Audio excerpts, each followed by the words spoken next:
வங்கக்கடலில் உருவாகி தமிழகத்தை நோக்கி நகர்ந்து வரும் ஃபெஞ்சல் புயலால் சென்னை உள்ளிட்ட வடகடலோர மாவட்டங்களில் மழை தீவிரமடைய துவங்கியுள்ளது.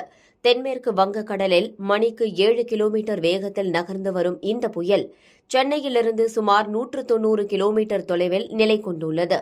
இந்த நிலையில்தான் வானிலை நிலவரம் குறித்த அப்டேட்டை கொடுத்துள்ளார் தனியார் வானிலை ஆய்வாளர் ஹேமச்சந்திரன். அவரது பதிவில், புதுச்சேரிக்கு கிழக்கே 180 கிலோமீட்டர் தொலைவில் மையம் கொண்டிருக்கும் ஃபெஞ்சல் புயல் தொடர்ந்து மேற்கு வடமேற்கு திசையில் நகர்ந்து இன்று இரவு 7 மணிக்கு சென்னை மற்றும் புதுச்சேரி இடையே மரக்காணம் அல்லது மகாபலிபுரத்தை மையமாக வைத்து கரையை கடக்க துவங்கும். இதனால் அடுத்த 24 மணி நேரத்தில் சென்னை, திருவள்ளூர், காஞ்சிபுரம், செங்கல்பட்டு, விழுப்புரம், புதுச்சேரி மற்றும் கடலூர் மாவட்டங்களில் பரவலாக மிக கனமழை முதல் அதீத கனமழையும் குறுகிய நேரத்தில் தீவிர மழைக்கும் வாய்ப்பு உள்ளது. சென்னை, திருவள்ளூர், காஞ்சிபுரம், செங்கல்பட்டு ஆகிய மாவட்டங்களில் படிப்படியாக தரைக்காற்றின் வேகமும் மழைப்பொழிவும் அதிகரிக்கும்.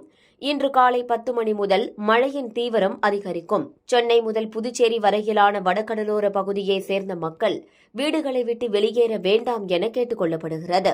அதேபோல் வேலூர், ராணிப்பேட்டை, திருவண்ணாமலை மாவட்டங்களில் படிப்படியாக மழை துவங்கும் என்று குறிப்பிட்டுள்ளார்.